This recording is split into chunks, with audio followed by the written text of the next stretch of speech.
My daughter faked a fall at home, shouting, "Dad, it's your fault. You hurt me." I called the medics who examined her. "There are no injuries. This is pure fraud." She panicked when she heard the police sirens, and what happened next turned our lives upside down forever. Before we continue, please subscribe to the channel and write in the comments what time it is where you are now. The crash shattered my sleep like a sledgehammer through glass. My heart hammered against my ribs as I bolted upright, pajama shirt twisted around my chest. The sound had come from the living room, something heavy hitting the hardwood floor. My bare feet touched the cold surface as I swung out of bed, adrenaline flooding my system despite the late hour. "Dad, look what you've done! I fell because of your mess." Diane's voice pierced through the darkness, sharp with accusation. I fumbled along the hallway wall, my engineering mind already trying to process what mess she could possibly mean. The house had been spotless when I went to bed. The living room appeared before me in shadowy outlines. Diane lay sprawled on the floor near the coffee table, her face contorted in what looked like agony. Her left leg was bent at an awkward angle, and she clutched it with both hands. "What mess? Diane, let me look at your leg." I moved toward her, scanning the room for whatever obstacle had supposedly caused her fall. The magazines were stacked neatly on the side table. The remote control sat in its usual spot. Even my reading glasses were where I'd left them, folded on the lamp table. "Don't touch me! You always ruin everything! Now look, I can't get up!" Her voice carried that familiar edge of manipulation I'd heard too many times over the years, but the pain in her expression seemed genuine enough. I knelt beside her, my knees protesting against the hard floor. "Diane, I need to see if anything's broken. Can you move your toes?" "Everything hurts. This is all your fault." She writhed dramatically, pushing my hands away when I tried to examine her leg. The accusation stung, but my practical mind kept working. What exactly had I done? The living room looked exactly as it always did. Clean, organized, everything in its place. "Tell me what happened. What did you trip over?" Your stuff was everywhere. I came to get water and couldn't see in the dark." I glanced around again. The path from the hallway to the kitchen was clear. It had been clear for the 15 years since I'd moved into this house. "My stuff? What stuff?" I kept everything organized, a habit from my engineering days that had never left me. "Diane, there's nothing on the floor. There never is." "Are you calling me a liar?" Her voice rose to a near shriek. "I'm lying here injured and you're arguing with me?" Something cold settled in my stomach. Not quite suspicion, but a nagging sense that the pieces of this puzzle weren't fitting together. Diane's explanation had holes large enough to drive a truck through. But she was my daughter, and she was clearly in pain. "Let me help you to the couch at least." "I can't move. It hurts too much." The way she said it, with just a little too much theatrical flair, made me pause. In my 65 years, I'd seen real injuries. I'd been on construction sites where men had genuinely hurt themselves. This felt different somehow. Diane continued her performance, moaning and shifting position in ways that seemed calculated rather than instinctive. Each movement appeared designed for maximum dramatic effect, rather than actual comfort. I sat back on my heels, studying her face in the dim light filtering through the windows. Something was definitely not adding up here. "Diane, we need to call an ambulance to examine your leg." The words came out practical and firm, my engineer's mind defaulting to logical solutions. If she was truly injured, medical professionals needed to assess the damage. Simple cause and effect. "No, no doctors. You know how I fear hospitals after what happened to Mom." The panic in her voice was immediate and extreme. She actually recoiled from me, scooting backward on the floor like I'd suggested we summon demons. Her breathing became rapid and shallow. "But if it's really serious—" "Nothing serious. Just help me get to the couch. I don't need strangers poking at me." The mention of her mother's death was a low blow, and she knew it.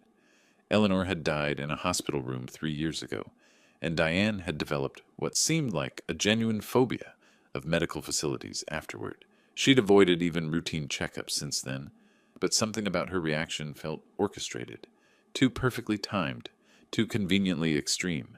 "Diane, if your leg is actually broken—" "It's not broken. I just twisted it. Please, Dad, just help me to the couch." I studied her face, looking for tells. In my engineering career, I'd learned to spot when someone was feeding me false information about project specifications. The same instincts were pinging now. Her injured leg showed no visible swelling, no bruising. When she moved it to emphasize her pain, she seemed to have full range of motion, and the fear of medical examination was awfully convenient for someone claiming to be hurt. Okay, but we do this slowly? I positioned myself to help her up, watching carefully as she maneuvered. Despite her claims of excruciating pain, she seemed remarkably capable of movement when she thought I wasn't paying attention. The transfer to the couch involved a lot of dramatic gasping and requests to be careful, but I noticed she bore weight on both legs during the process. Her wincing seemed to come and go based on whether I was looking directly at her. There, is that better? A little, but I'll need help for the next few days, maybe longer. This really hurts, Dad. She settled into the cushions like a queen claiming her throne. Already I could see her mental wheels turning, planning her next moves. The performance was continuing, but now from a more comfortable position. What can I get you right now? Some ice, maybe? And something for the pain? And could you bring me that throw blanket? The request started immediately. I fetched the ice pack from the freezer, noting how she applied it without the careful positioning someone with a real injury would need. The blanket went over her like royal robes. Thank you, Dad. You're being so good to me. The gratitude felt hollow, manipulative, like she was buttering me up for something bigger. I retreated to the kitchen, ostensibly to get her water, but really to think. Standing at the sink, filling a glass, my mind worked through the inconsistencies, the lack of any obstacle she could have tripped over, her convenient phobia preventing medical verification, the theatrical nature of her pain display. 38 years old, and Diane was playing games like a teenager trying to get out of school. But why? What did she gain from this elaborate charade? I brought her the water, watching as she accepted it with exaggerated gratitude. She was already making herself comfortable, adjusting pillows, testing the remote control. I think I'll need help for a while, Dad. It really does hurt to put weight on it. The pieces were there, but I couldn't quite see the full picture yet. All I knew for certain was that my daughter was lying to me, and she was preparing to milk this situation for everything it was worth. The next morning brought no relief from Diane's constant demands. I'd spent the night tossing and turning, my mind cataloging every inconsistency from her supposed fall. By dawn, I was exhausted and irritated, but she was refreshed and ready to play the role of injured victim to the hilt. Dad, could you bring me some toast? And orange juice? And maybe adjust these pillows? The request started before I'd even finished my first cup of coffee. This was going to be a long day. By 10 a.m., I'd already made 3 trips to the kitchen for different breakfast items she'd decided she wanted, instead of what I'd originally brought. The toast wasn't the right shade. The orange juice had too much pulp. The eggs were too runny, then too dry when I cooked new ones. Dad, I'm sorry to be such trouble, but I just can't get comfortable with this leg. Her apologies felt like calculated moves in a chess game, each one designed to make me feel guilty for any frustration I might be experiencing with her endless needs. Could you change the channel? This show is giving me a headache. I handed her the remote control, but she claimed her hands were too shaky from pain to operate it properly. So I became her personal channel surfing service, clicking through options while she provided running commentary on what she didn't want to watch. Actually, could you go back to that cooking show? No, wait, try the news. Oh, that's too depressing. Maybe something with animals? 20 minutes of channel hunting later, she settled on a morning talk show. For exactly 30 minutes. Then she needed a snack. Just something light, Dad. Maybe some crackers and cheese. Oh, and some grapes if we have them. The kitchen became my second home as I assembled her requests. When I returned with the perfectly arranged snack plate, she'd decided she wasn't hungry after all. But could I get her more ice for her leg? This pattern continued throughout the day. Every 30 minutes, like clockwork, there was a new demand. Different food, temperature adjustments, pillow repositioning, magazine retrieval. Each request delivered with that same tone of helpless gratitude mixed with subtle guilt-tripping. I know this is hard on you too, Dad, but I really can't manage anything myself right now. By afternoon, I was beginning to understand the scope of her manipulation. This wasn't just about getting help with a supposed injury. This was about having me wait on her hand and foot, treating her like an invalid who deserved constant attention and service. Could you massage my shoulders? All this lying around is making me stiff. The massage request was the final straw. I'd been fetching and caring for hours, and now she wanted physical service too. My hands worked the knots in her shoulders, while my mind worked through the implications of what she was doing. That feels so good, Dad. You have such strong hands. Her contentment was obvious. This was exactly what she'd wanted. Me as her personal servant, attending to her every whim without question. The supposed injury was just the excuse to make it happen. Could you do my feet too? They're cramping from being in one position. I moved to her feet, noting how she carefully positioned the injured leg to avoid any real examination. Her performance was flawless, but it was definitely a performance. As evening approached, the demands shifted to dinner preparations. Not just any dinner, but specific items that required multiple trips to the store because we didn't have the exact ingredients she suddenly craved. I'm sorry to send you out, Dad, but I really think some fresh soup would help me heal faster. 3 different stores later, I had the specific brand of soup she'd requested, along with the particular type of bread that would go with it perfectly. When I returned home, she'd decided she actually wanted pasta instead. That night, as I finally settled into my own bed after serving as Diane's personal assistant for 16 straight hours, my patience was running thin. The engineer in me had observed enough data points to reach a preliminary conclusion. My daughter was running the con game, and I was the mark. Tomorrow, I decided it was time to call her bluff. Enough was enough. I pushed myself up from the kitchen table where I'd been pretending to read the newspaper, my decision crystallizing like steel cooling in a forge. 3 days of this charade had given me all the data I needed. The time for observation was over. Dad, I need to use the bathroom. Could you help me get there? Diane's voice carried that familiar note of helpless dependency that had become her signature tune. Perfect timing. I helped her navigate the short hallway, noting how easily she maneuvered when she thought I wasn't paying close attention. Take your time, I said, closing the bathroom door behind her. The moment I heard the latch click, I moved with purpose toward the kitchen. My hands found the cordless phone on the counter, fingers steady despite the adrenaline coursing through my system. This was it. Time to call in the professionals. I dialed 911, keeping my voice low as the operator answered. I need an ambulance. My daughter may have injured her leg, but she's refusing proper examination. Sir, we're sending a unit to your location.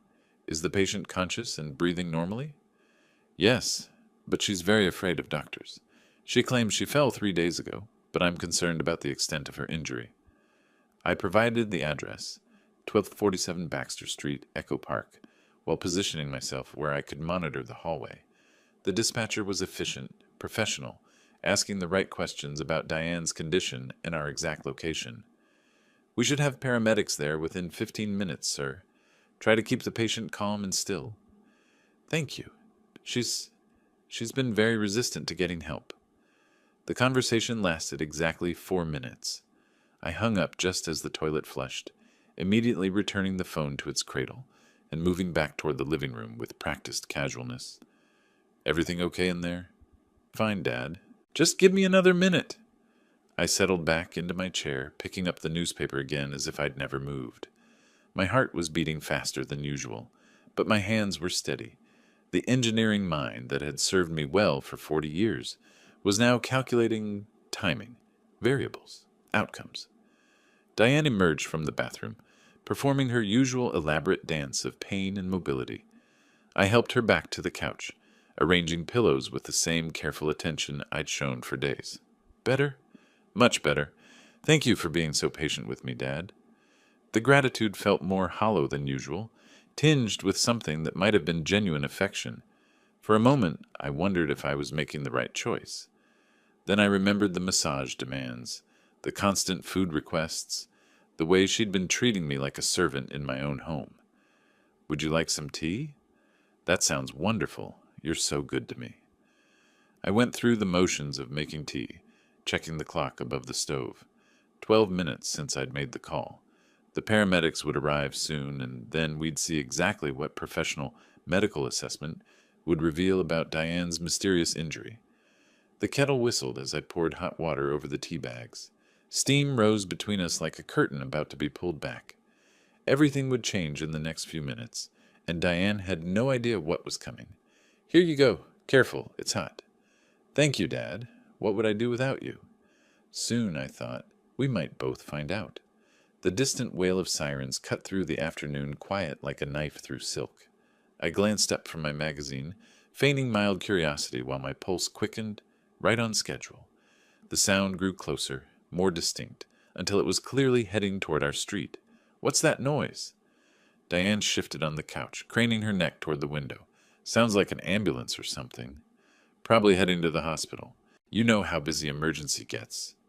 The sirens grew louder, then suddenly cut off. Through the front window, I could see the red and white LA County Fire Department ambulance pulling up directly in front of our house. 2 uniformed paramedics were already climbing out, gathering equipment from the back of the vehicle. "Dad," Diane's voice had taken on a sharp edge of concern, "why are they stopping here?" Before I could answer, a firm knock echoed from the front door.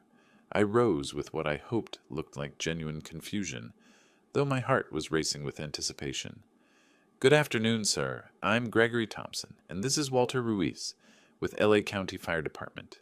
We received a call about a possible injury at this address." Gregory was exactly what you'd expect from a veteran paramedic. Mid-40s, professional demeanor, carrying a medical kit with practiced ease. His partner Walter looked younger, more eager, scanning the room with alert eyes. I didn't call for an ambulance." The confusion in my voice was only partially feigned. "There must be some mistake." "Actually, sir, someone did call regarding a leg injury. Is there anyone here who might need medical attention?" I turned toward Diane, whose face had gone pale. She was gripping the arm of the couch so tightly, her knuckles showed white against her brown skin. "Well, my daughter did hurt her leg a few days ago, but she doesn't want to see any doctors." "I didn't call for help." Diane's voice jumped an octave. "I don't need an ambulance. There's been a mistake." Gregory stepped further into the room, his partner following with additional equipment. Their presence transformed the space, making it feel official and serious, in a way that cut through all of Diane's theatrical performances. "Ma'am, we're not here to force anything on you, but someone was concerned enough to request medical assistance. Would you mind if we just took a quick look? Sometimes injuries can be more serious than they initially appear." "No, I don't want strangers examining me. Dad, tell them to leave." But I could see the professionalism in Gregory's eyes, the way he was already assessing the situation. This man had dealt with difficult patients before. He wasn't going to be intimidated or dismissed easily. "Diane, this will only take 10 minutes, just to make sure everything's okay. These gentlemen are trained professionals." "Sir, we understand medical anxiety," Walter added, his voice gentle but persistent. "We see it all the time. But if there's a potential injury that hasn't been properly evaluated—" "I don't need evaluation. I just need rest." The panic in Diane's voice was real now, different from her previous theatrical displays. This was genuine fear, not of hospitals or doctors, but of exposure, of discovery. "Diane, please, let them do their job, for my peace of mind, if nothing else." I moved closer to the couch, playing the concerned father perfectly. The irony wasn't lost on me. For the first time in days, my worry about my daughter was completely genuine. I was worried about what these professionals were about to discover. Gregory was already setting up his equipment on the coffee table, his movements efficient and practiced. Walter positioned himself where he could assist, while also observing Diane's responses. "All right, ma'am. Just a basic examination of the affected leg. Nothing invasive, nothing painful. We'll be as gentle as possible." Diane looked trapped, cornered. She glanced between the paramedics, me and the front door as if calculating escape routes. But there was nowhere to run, and refusing medical attention when professionals were already here would look suspicious to anyone. "Fine," she said finally, her voice barely above a whisper. "But make it quick." Gregory knelt beside the couch with practiced precision, his examination kit open and organized on the coffee table like surgical instruments. "Let's start with some basic questions. When exactly did this injury occur?" 3 days ago. I fell in the living room. Diane's voice was steady, but I could see the tension in her shoulders. Any immediate swelling or bruising at the time? Some, but it's better now. Gregory's hands moved with professional competence as he began the physical examination. He checked for visible signs of trauma, his fingers probing gently along Diane's leg for areas of tenderness or abnormality. Can you point to where the pain is most severe? Diane gestured vaguely toward her knee area, then shifted to indicate her ankle. The inconsistency wasn't lost on Gregory, who made a note on his clipboard. I'm going to test your range of motion now. Tell me if anything causes significant discomfort. What followed was a methodical assessment that would have impressed my old engineering professors. Gregory moved Diane's leg through various positions, checking flexibility, rotation, weight-bearing capacity. Walter assisted, taking notes and observations. The results were damning. Full range of motion, no tender spots, no swelling or discoloration, no indication whatsoever of recent trauma or injury. Ma'am, I'm not detecting any signs of significant injury, Gregory said carefully. Your leg appears to be functioning normally. That's when Diane made her fatal mistake. She leaned close to Gregory, lowering her voice to what she thought was a whisper, but was clearly audible to both Walter and me. Doctor, if you write down that I have a sprain, I'll give you $500 cash. Just a minor sprain, nothing serious. The silence that followed was deafening. Gregory's expression didn't change, but his pen stopped moving. Walter's eyebrows shot up toward his hairline. The professionalism in the room suddenly felt sharp enough to cut glass. Ma'am, I'm going to pretend I didn't hear that, Gregory said quietly. But I need to complete my examination based on medical evidence only. He finished his assessment in silence, documenting his findings with meticulous care. When he was done, he gestured for me to follow him into the kitchen. Sir, could I have a word with you privately? We stepped away from the living room, where Diane sat frozen on the couch, probably realizing the magnitude of her error. Your daughter shows no signs of injury whatsoever, Gregory said quietly. No swelling, no bruising, no limitation of movement, no pain response to palpation. In my professional opinion, there's nothing wrong with her leg. He paused, choosing his words carefully. She also just offered me money to falsify a medical report. That's attempted bribery of a public official, and I'm required to document it. The confirmation of everything I'd suspected hit me like a physical blow. 3 days of manipulation, of being treated like a servant, of watching my daughter lie to my face with practiced skill. What would you recommend I do? That's a family matter, sir, but I can tell you that your daughter is physically capable of normal activity. Whatever's been preventing her from functioning normally, it isn't medical.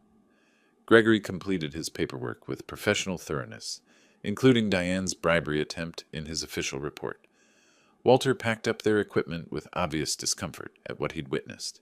We'll be filing this report with our supervisor, Gregory said as they prepared to leave. Standard procedure for any case involving attempted corruption. I watched them pack up their ambulance and drive away, leaving behind a silence that felt heavy with truth. Diane remained on the couch, no longer bothering to maintain her performance of injury. The charade was over. Now came the reckoning. I watched the ambulance disappear around the corner, its red and white bulk swallowed by the afternoon shadows stretching across Baxter Street. 3 days of careful observation had led to this moment. The professionals had delivered exactly what I'd hoped for, concrete evidence that my suspicions were correct. Now it was time to see how deep this deception truly went.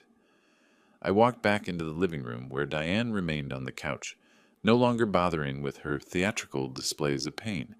She looked almost triumphant, probably assuming the paramedics had validated her performance. Well, that wasn't so bad, was it? I said, settling into my chair with practiced calm. I told you it wasn't serious. Just a minor sprain, like I said. The lie came so easily that it almost impressed me. If I didn't know better, I might have believed the confidence in her voice. Actually, Diane, the paramedics confirmed you might have a sprain. They suggested we monitor it carefully over the next few days. Her eyes lit up like a slot machine hitting jackpot. The transformation was immediate and telling, from grateful daughter to calculating opportunist, in the span of a heartbeat. See? I knew something was wrong. Now you owe me for what happened. The speed of her pivot caught me off guard, even though I'd been expecting something like this. The grateful victim routine was already being replaced by something far more aggressive. "Owe you? Diane, what are you talking about?" "Compensation. For the injury, for the pain, for having to deal with all this because of your mess." She sat up straighter on the couch, her supposed injury completely forgotten in her excitement. The performance was over. This was the real Diane emerging. "I've been thinking about this, Dad. I want $50,000 cash. For medical treatment, for moving expenses, for the trauma of being hurt in your home." The number hit me like a physical blow. Not just the amount, but the calculation behind it. This wasn't a desperate request. This was a carefully planned demand. $50,000? Diane, that's ridiculous. Even if you were seriously injured. Oh, but I am seriously injured. And if you don't want to pay, maybe I should call the police. Tell them how my elderly father's negligence caused me to fall. Tell them about the unsafe conditions you keep in this house. The threat was delivered with chilling matter-of-factness. She'd thought this through, planned multiple angles of attack. This wasn't desperation, this was strategy. Or maybe I should talk to the neighbors, Mrs. Chen next door, the Rodriguezes across the street. Tell them how you've been neglecting basic home safety, how you refuse to help your own daughter when she's hurt. Each threat was more specific than the last, targeting exactly the kind of social pressure that would be most damaging. She knew me well enough to understand what would hurt most. "Diane, this is extortion." "This is justice, Dad. You caused this. Now you need to make it right." Her voice had hardened into something I barely recognized. This was my daughter, but it was also a stranger, someone capable of calculated manipulation on a scale I'd never imagined. "I need the money by Friday, cash, or we're going to have a much bigger problem than just a sprained ankle." Friday, 3 days away. The timeline wasn't random.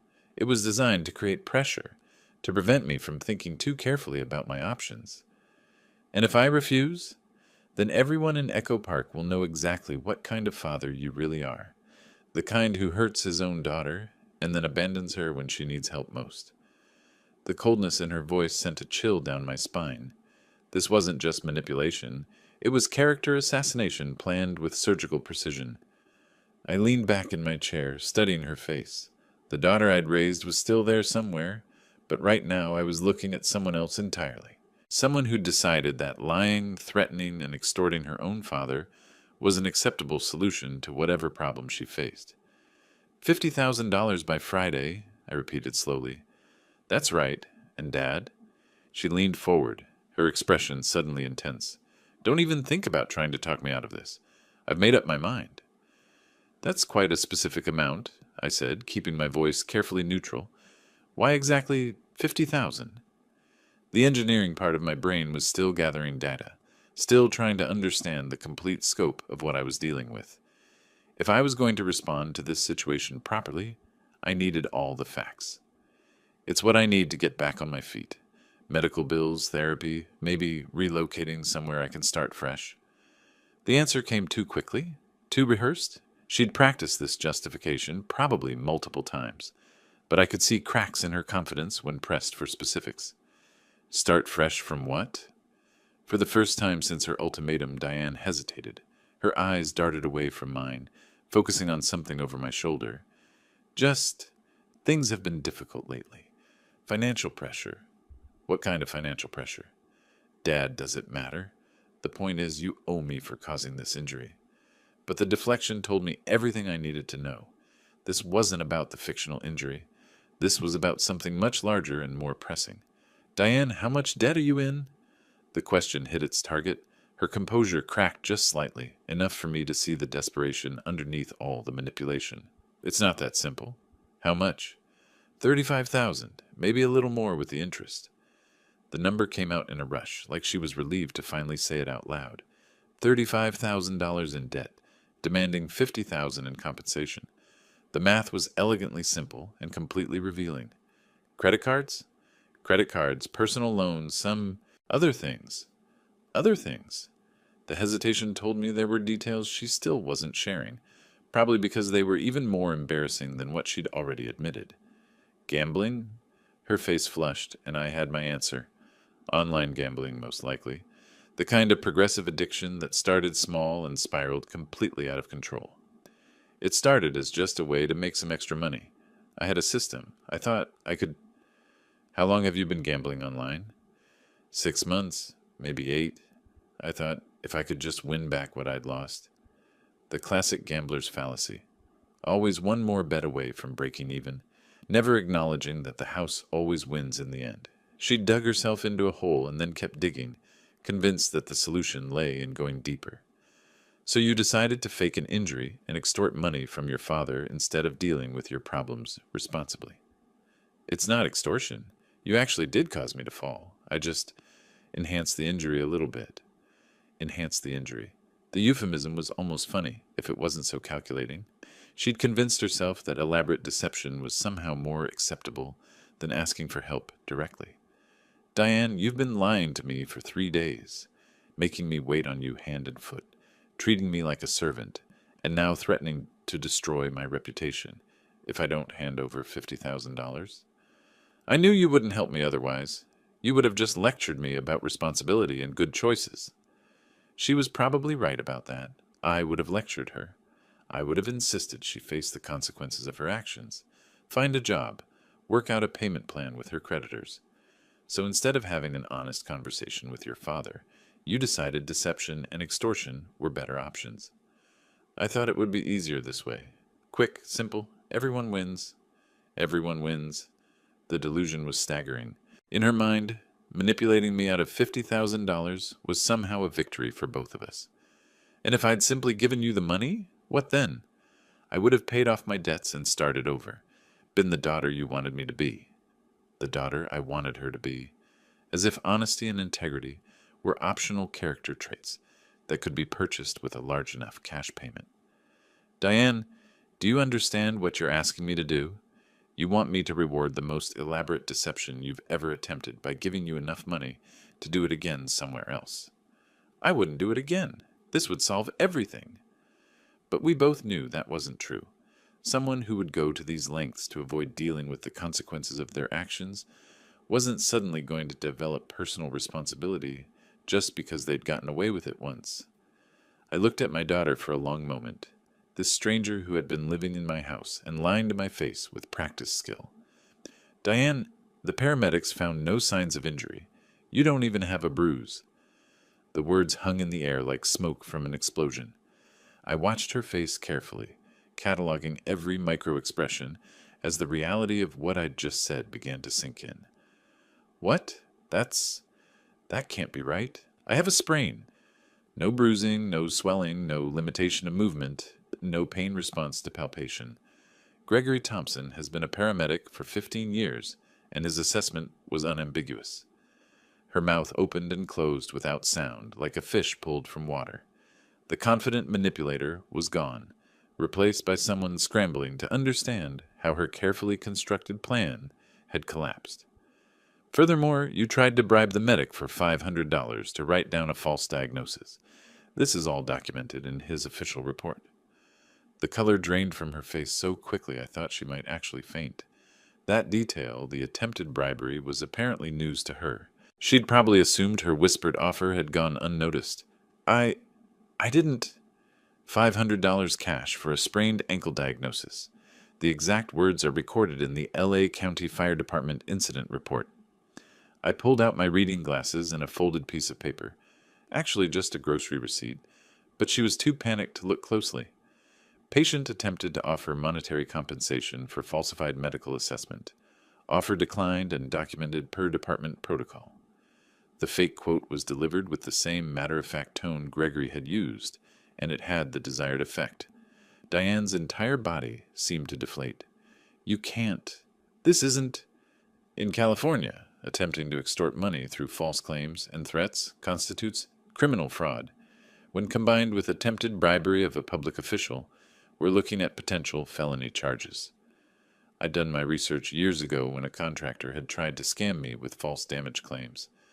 The legal framework was surprisingly robust when it came to protecting people from exactly this kind of manipulation. Dad, you wouldn't. I wouldn't what? Report crimes that were committed against me? Document threats that were made in my own home? She was fully panicking now, her breathing shallow and rapid. The confident blackmailer had become a cornered animal, desperately looking for any escape route. I'm your daughter. Yes, you are. Which makes this even more disappointing. I folded the fake document and put it back in my pocket, watching as she processed the complete collapse of her scheme. The paramedics have already filed their report. There's an official record that you have no injury, that you attempted to corrupt a medical professional, and that you've been deceiving your family for days.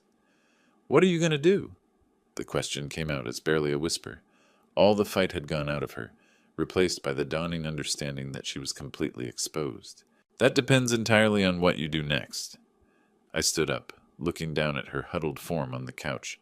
For the first time in 3 days, I felt like I was in control of my own home again. You have some decisions to make, Diane. Real decisions about who you want to be and how you want to handle the consequences of your actions.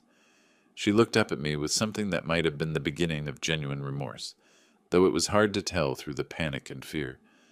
I need to think about what to do with this information. I suggest you use that time to think about what kind of person you want to be when this is all over. I walked toward the kitchen, leaving her alone with the wreckage of her elaborate deception. Behind me, I could hear her starting to cry. Not the theatrical tears she'd used for manipulation, but the real, raw sound of someone finally facing the consequences of their choices. Terror replaced calculation in Diane's eyes faster than a light switch being thrown. She bolted upright from the couch, her fictional injury completely forgotten in the rush of genuine panic. The elaborate performance that had sustained her for 3 days evaporated instantly, replaced by pure fight-or-flight instinct. I'm leaving. I won't wait around for the police. Her voice cracked with fear as she rushed toward the guest room, her movements sharp and desperate. Gone was the careful invalid who couldn't bear weight on her leg. Now she moved with the urgent efficiency of someone whose world had just collapsed. I followed at a measured pace, watching her frantically gather clothes from the dresser drawers, shirts, pants, undergarments, everything stuffed into a small duffel bag with no regard for organization or care. Diane, stop. No, I'm not staying here. You can't make me. She was spiraling, operating on pure adrenaline and panic. The calculated manipulator had been replaced by a cornered animal looking for any escape route. There is no police. The words stopped her mid-motion, a pair of jeans halfway into the bag. She turned slowly, confusion replacing some of the terror in her expression. What do you mean? I just wanted to see your reaction to confirm the truth completely.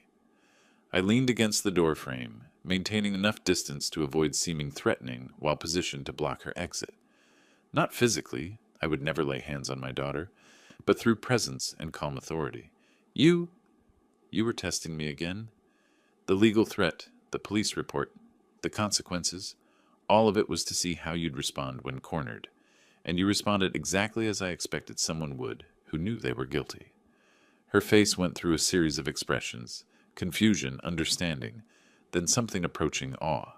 She sank onto the edge of the bed, the duffel bag forgotten. You played me. I gathered information systematically, tested your responses, and drew logical conclusions based on evidence. That's what engineers do when we need to solve problems. The panic was fading, replaced by a different kind of realization. She was beginning to understand the scope of what had happened. Not just the exposure of her lies, but the complete outmaneuvering by someone she'd underestimated. How long have you known? I suspected from the first night. The lack of any obstacle you could have tripped over, the convenient timing, the theatrical nature of your pain. But suspicion isn't proof. I moved into the room slightly, no longer blocking the exit, but establishing a presence that commanded attention. The next 3 days confirmed it. The pattern of demands, the way your pain came and went based on convenience, the manipulation tactics. You were good at it, Diane, but not good enough to fool someone who spent 40 years analyzing systems and identifying flaws. She looked down at her hands, perhaps seeing them clearly for the first time in days. No longer the hands of an injured victim, but the hands of someone who had chosen deception over honesty. The paramedics sealed it. Professional medical assessment showing no injury, followed immediately by your attempt to bribe them for false documentation. That removed any remaining doubt. So there's no police report? No legal consequences? Not yet. That depends entirely on what you do next. The conditional nature of the threat wasn't lost on her. I could see her mind working, trying to understand the parameters of this new reality, where all her cards were on the table. What do you want from me? For the first time since this began, she was asking the right question, not demanding, not manipulating, not threatening, just asking what was expected of her. I want you to decide who you're going to be. The person who tries to solve problems through elaborate deception and manipulation, or someone who faces their mistakes and works to fix them honestly. She nodded slowly, the fight finally gone out of her completely. The confident schemer had been replaced by someone who looked very much like the little girl I'd raised, lost, and needing guidance. 20 minutes later, we sat across from each other in the living room, the same space where her deception had begun, now serving as the setting for something resembling truth. Diane's tears were genuine this time, streaming down her face as she spoke about the debts, the gambling, the cascade of poor decisions that had led her to this desperate scheme. Dad, forgive me. I didn't know what else to do about the debts, and I was scared. And I thought, if I could just get enough money? Diane, if you need money, earn it. I reached into my wallet and pulled out a business card I'd been carrying for months, waiting for the right moment. Tech Support LA, a downtown company that had contacted me through a professional network, looking for reliable employees. Here's a company that needs administrative workers. The salary is $4,500 monthly. Basic office skills. Professional attitude required. She took the card, studying it like it contained secrets instead of simple contact information. You have exactly 30 days until March 17th to find work and arrange your own living situation. Independent apartment, your own bills, your own responsibilities. 30 days? 1 month to prove you can function as a responsible adult without manipulating the people who care about you. The timeline wasn't arbitrary. It was long enough to find employment and housing, short enough to create necessary urgency. An engineer's solution, specific, measurable, achievable. And I'd strongly recommend seeing a therapist about your patterns of dependency on manipulation instead of honest communication. She nodded, still holding the business card like a lifeline. What if I can't do it? What if I fail? Then you'll face the natural consequences of your choices. But failure isn't inevitable unless you choose it. Over the following weeks, I watched Diane transform from desperate schemer to determined job seeker. The process wasn't smooth. There were moments of frustration, setbacks, self-doubt. But gradually, steadily, she began building the foundation of an independent life. She interviewed at Tech Support LA and 3 other companies. The job search taught her skills she'd never developed. How to present herself professionally, how to discuss her qualifications honestly, how to meet expectations without manipulation. By early March, she'd secured the position at Tech Support LA and found a small apartment in Silver Lake, affordable on her new salary, close enough to commute by bus. March 17th arrived with the strange mixture of sadness and relief that comes when necessary changes finally happen. I helped her load the last boxes into her car, watching her check and double-check that she had everything. Dad, thank you for not giving me the money. The statement caught me off guard. I'd expected gratitude for helping with the job search, maybe appreciation for the patience I'd shown during her transformation. I hadn't expected thanks for refusing her manipulation. Thank you for making me learn to do this myself. She drove away that afternoon, and the house fell into a quiet that felt different from the tense silence of her deception. This was peaceful quiet, the kind that comes from problems solved rather than problems avoided. 4 months passed in blessed normalcy. I rediscovered the simple pleasures of an orderly home, predictable routines, and relationships based on honesty rather than hidden agendas. The coffee stayed hot because I wasn't constantly interrupted with demands. The living room remained clean because no one was performing elaborate theatrical displays for my benefit.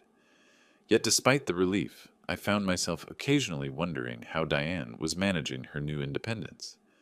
Parental concern doesn't disappear simply because tough love was necessary. The phone rang on July 17th, exactly 4 months after she'd moved out. The caller ID showed her number, and I felt my heart rate increase slightly. "Hi, Dad. This is Diane."